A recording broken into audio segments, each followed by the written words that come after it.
Well, the Red Door works in the area of creativity and mental health, of course. But it first started as an online platform where it also started acting as my support group. Because when we look at support groups are mostly structured. If you go outside there, you got to make sure you go at a particular time, you go at a particular space, there has to be particular people. And you have no option to leave a support group or have a control in the conversations in the support group, which makes it difficult for someone like me. So when I started realizing how I often use the internet or an online platform to even communicate with other people, it offered me somewhat of a leverage to control my conversations. My reaction time at the same time. I don't have to respond to something somebody says that irritates me right on the spot. I can wait, I can think about it, and then I can be aware about what's really happening to me, you know, or did the individual say it a particular way? I can go back if I forgot, I can check, you know, did they really mean it this way? And these conversations get lost when you're sitting in a regular group.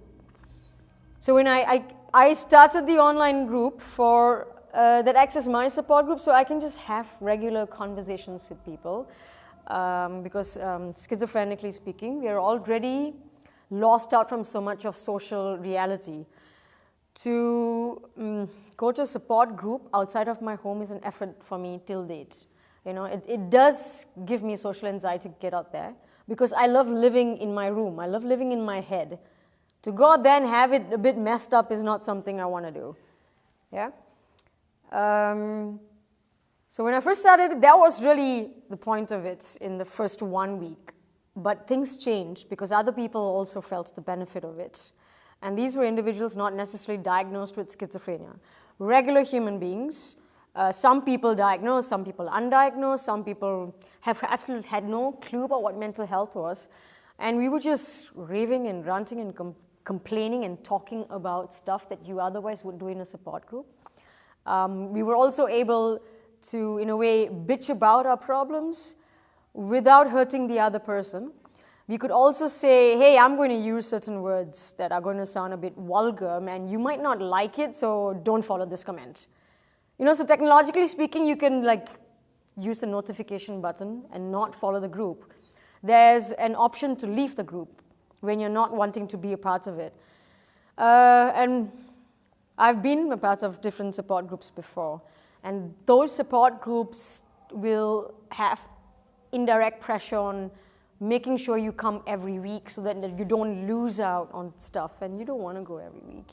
Maybe I want to go every day for a week and I don't want to go for 3 weeks, right? Or I would like to have that as a flexibility from my side. So we started off with that. So I started with about 5 people actually. These were close friends who already knew about me. And they added their close friends who knew about them. And it was 25 for about 3 weeks.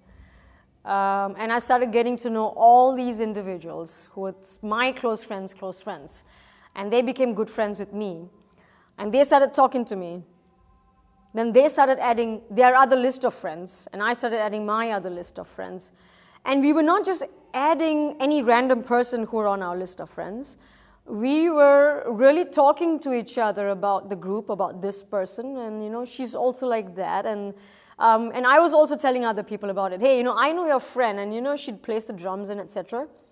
And these were just conversations, and the group just kind of grew through word of mouth with individuals who are really interested in the multi-diversity that the group really offered in terms of conversation and stories. And today we have about 1,800 plus individuals, and I personally keep track of every member that is added, even though I have like 2 other admins. But it's a closed group now because we've had quacks coming inside our groups, and we've had anti-gay rights activists coming in and trying to pull out users and ask them for narratives and then stalk them. So I've had to make it a closed group. And in doing so, it's good for me, because when I look at statistics, you know, I've been a part of many online groups before, And some have like 4,000 or 8,000 members. And at first I actually felt, wow, I mean, that's a lot of numbers. And it started affecting the way I was seeing my group. But then I followed their group and I started looking at what they were sharing. And I realized there was one thing my group did offer, credible information. There were no spammers. There were things shared by individuals who are having a certain type of mental health discomfort or experience. People were commenting, there was interaction, and in that interaction, they were making friends. Every person who comes into our online group, the next thing I know, they have the same list of friends that I have. They just, it just started becoming a ripple effect. And so I really don't care about the numbers because I think it just has to grow by itself when it has to.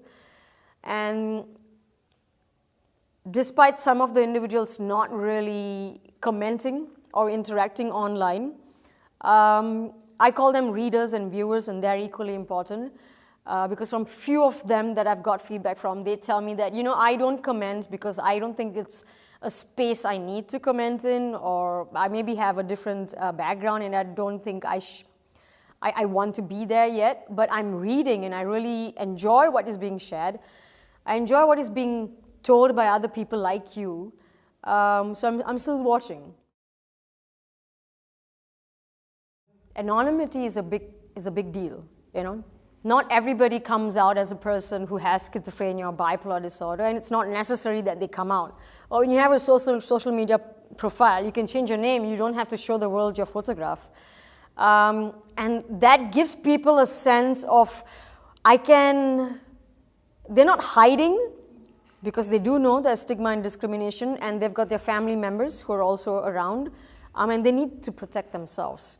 And that is something that is so valuable for them because it takes them time. And once they get that safetiness in the group, okay, the group understands what I'm experiencing. Maybe now I'll tell the person what my name is.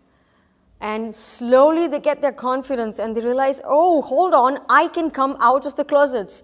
You don't hear coming out of the closet for someone with mental health issues. It's difficult when you go in a real support group. People see you walking into this. What are you doing over there? Are you crazy? Why are you going to that support group? Weren't you supposed to be in school or in college? So that way, it also gives you control over time. You're not bound by going out. That being said, it's also because people living behind their computer screens having mental health issues don't have the money to go out.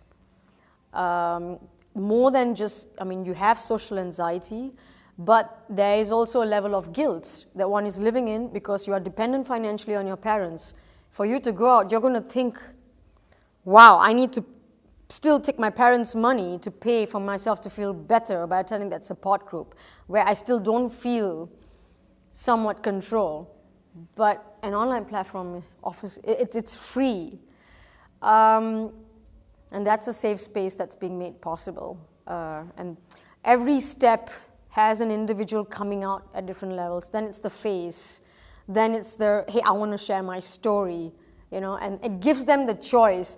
So I see it even till date. Some of them will first have a profile picture and they'll have their name. Then they will write into me personally asking, hey, I want to share my story, but then it's got all these details and I don't want to hide my details. I want to give my details.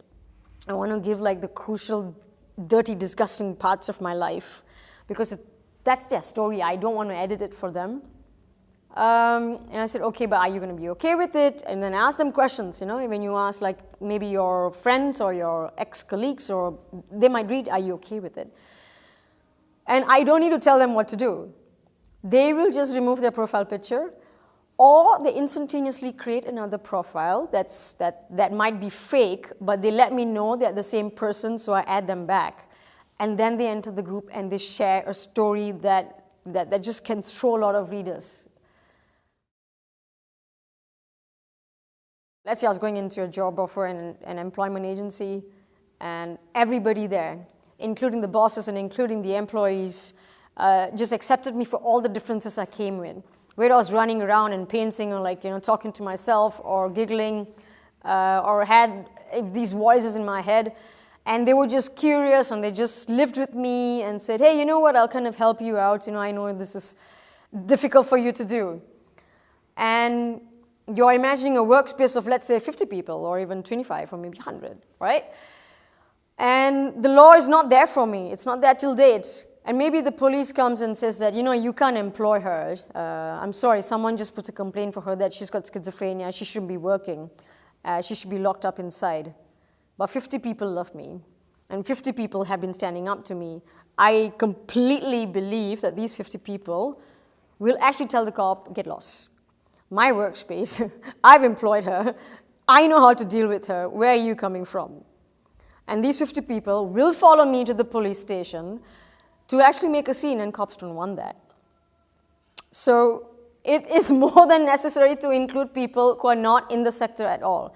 The sector will help me. Maybe when I'm really thrown inside, yes, the sector will help me from various political bureaucracy level. But at the grassroots level, for my life to function without a sector, or with a sector that's also busy, when I need to go to the shop to buy my sanitary napkins or my groceries, and I'm interacting with the seller, and they look at me being suddenly different and talking to myself, they stop passing comments at me. They just know, okay, yeah, she's got an issue, but it's okay. They are the society I'm trying to change. Super duper duper awesome! Intar is like, wow. I mean, chocolate ice cream is like, my God, so Intar is probably like chocolate ice cream for me. I've heard about alternatives from Bhargavi. For me, Intar is synonymous to Bhargavi Davar. I know she wouldn't like me saying this on camera with her name. But I only heard about the concept of alternatives through Bhargavi, actually, through Baputras, when I first walked into advocacy. And I really recollect when I started speaking to Bhargavi, just walking into her office and telling her stuff from top of my head, like, my imaginary friend said this and that, and, you should do this with these vibrations and stuff. And she just looked at me with this, I've heard that before. Or, it wasn't something surprising. It wasn't something new for Bhargavi. And she had this look on her face. Yeah, I kind of know someone who also says that. And Bhargavi would tell me stories of individuals she met in conferences, maybe in US or Geneva.